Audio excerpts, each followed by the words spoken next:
Have you ever bought a rose, fallen in love with it at the store, and then a month later ended up with a bare, sad-looking stick with a couple of pathetic leaves? Sound familiar? Well, I've got good news for you. It's not you, and it's not a bad plant. It comes down to 10 simple things that almost nobody tells beginners. There was a time when I was absolutely convinced roses were a flower for the chosen few, people with a green thumb and endless free time. My first rose bush died within a single season. Today, my roses bloom from May almost until the first snow, and there's no magic to it, just a system. In this video, I'm breaking down 10 secrets that will turn your rose bush into a non-stop blooming machine. No expensive chemicals, no greenhouse, no horticulture degree required. Just stick around until the end, because the last secret will surprise you, even if you've been growing roses for years. Let's be honest, most rose care advice online is just a bunch of pretty pictures with zero explanation of what's actually going on. People plant a bush, water it whenever they remember, fertilize it once, and expect a miracle. And the miracle never comes. Here's the thing, roses bloom in waves. The first wave is usually the strongest, and after that, your bush either keeps rewarding you with new buds every few weeks, or it just stops and goes into survival mode. And this is exactly where the biggest mistake happens. People assume that if the bush stopped blooming, the variety must be bad, or the soil must be wrong. But in reality, it almost always comes down to a lack of a proper care system. Without the right pruning, watering, and feeding, a rose physically cannot trigger a new wave of blooms. Here's the good news. This isn't about luck, and it's not about having a green thumb. It's about 5 concrete actions you can repeat year after year. Secret number 1, and it sounds obvious, but this is where 80% of beginners trip up. A rose needs at least 6 hours of direct sunlight a day. Not a bright spot, not partial shade, but it looks nice there. 6 full hours of direct sun. Without that, your bush will spend all its energy just surviving instead of producing buds, no matter how much you fertilize it. The second thing is drainage. Roses hate standing water around their roots even more than they mind drought. If, after rain, water is still sitting in your planting hole after half an hour, that's a bad sign. The roots will rot instead of growing. Here's a life hack if you don't want to bother with a soil test. Dig a hole about 12 inches deep, fill it with water, and time how long it takes to drain. If it drains in under an hour, great, go ahead and plant. If it's still sitting there hours later, you need to add drainage, coarse gravel, sand, or consider a raised bed. And the biggest beginner mistake is planting a rose in the shade because it looks nice there. Trust me, a bush without enough sun will not forgive you, no matter how well you take care of everything else. Secret number 3 is watering. The rule here is rarely, but deeply. Frequent shallow watering trains the roots to stay near the surface, which makes the plant more vulnerable to drought and disease. The right approach is watering once every 5 to 7 days, but thoroughly, so the water soaks 8 to 12 inches down into the soil. How do you know something's off? The lower leaves are turning yellow and dropping. That usually means overwatering. If the leaves are wilting and curling while the soil feels dry, that's underwatering. The bush is basically telling you the answer, you just have to watch it. Secret number 4, and this is a key point most people skip.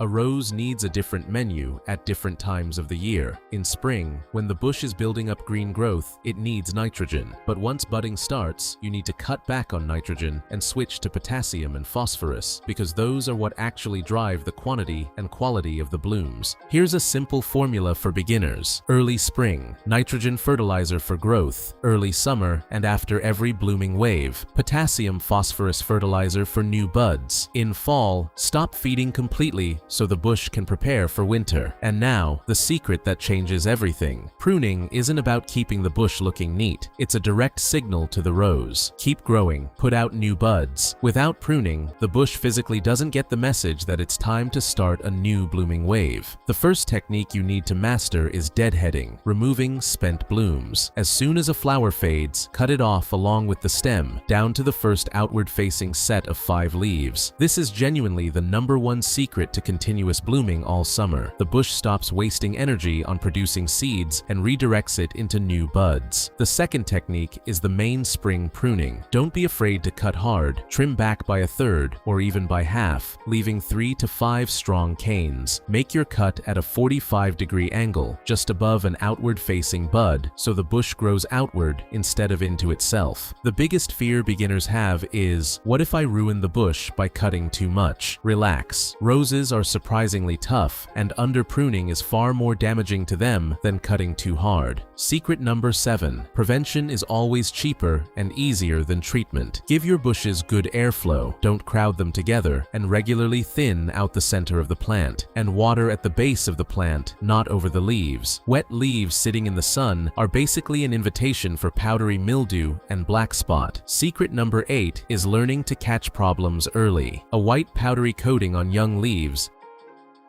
Deal with it right away. Sticky, curled leaves at the tips of the stems mean aphids, and those are easy to deal with using just a strong spray of water or a simple soap solution, no chemicals needed. Remember this simple idea: a sick bush doesn't bloom, it just survives. All your effort with watering and feeding is pointless if the rose is being eaten alive by fungus or pests at the same time. Secret number 9 is often underrated. Mulch isn't just about making the flower bed look tidy. A 2 to 3-inch layer of mulch holds in moisture, keeps the soil from overheating in summer, and protects the roots in winter. That means the bush spends less energy dealing with stress and more energy blooming. In fall, proper winter preparation directly affects how early and how heavily the rose will bloom the following season. Mound soil or compost around the base of the bush to a height of about 8 to 10 inches, and cover it further if needed, depending on your climate. A bush that overwinters well doesn't waste spring recovering. It goes straight into growth and bloom, while poorly protected bushes nearby are still struggling to bounce back. And here's secret number 10, the one worth sticking around for. Most people, after the first big blooming wave, just wait around for the bush to decide to bloom again on its own. Professionals do it differently. Right after the first wave ends, at the same time as deadheading, they give the bush a light feeding of potassium and micronutrients. This essentially restarts the cycle, and the next wave of buds shows up 2 to 3 weeks earlier than if you just waited out. The second part of this secret: if you're just starting out, choose reblooming or repeat flowering varieties. These are genetically built to bloom in waves all summer long, and with them, all 9 of the previous secrets work far more effectively. That's the difference between a bush that blooms for 2 weeks in June and one that keeps rewarding you from May through October. To keep it simple, let's put it all into one calendar. Early spring, main pruning plus the first nitrogen feeding, May through June. First blooming wave, start deadheading, switch to potassium phosphorus feeding. After every blooming wave, light deadheading pruning plus feeding. That's the secret restart we talked about. Late summer, cut back on feeding. Fall, mulching, and winter prep. You don't need to get everything perfect on the first try. What matters isn't flawless technique, it's consistency. A system you repeat season after season. A couple of warnings before we wrap up. Don't overfeed your rose. Too much nitrogen gives you lush green growth but kills blooming. Don't water the leaves on a hot, sunny day. That's a guaranteed way to get leaf burn and invite fungus. And never prune roses in freezing weather. The wood becomes brittle and you'll damage the plant. One more thing, these secrets are universal, but different types of roses, hybrid teas, shrub roses, climbers, have their own nuances in timing and pruning intensity. The general principles apply to all of them, but if you've got a climbing rose, look for a dedicated video on that, since it has its own quirks. So, let's wrap up. Growing roses isn't magic, and it isn't luck. It's a system of 10 simple, repeatable habits: sunlight, drainage, proper watering, smart feeding, regular pruning, disease prevention, mulch, and that secret restart after every wave. That's really all there is to it. Don't try to apply all 10 points at once. Pick at least 3 secrets from this video and start using them today, and within a month, you'll see the difference for yourself. If this video was helpful, hit that like button. It genuinely helps this channel grow. Right now, this channel has a small but very specific goal: 1,000 subscribers, and every single person who subscribes right now gets us one step closer. Subscribe so you don't miss the next gardening video, and be sure to let me know in the comments, which of these 10 secrets are you going to try first? See you in the next video.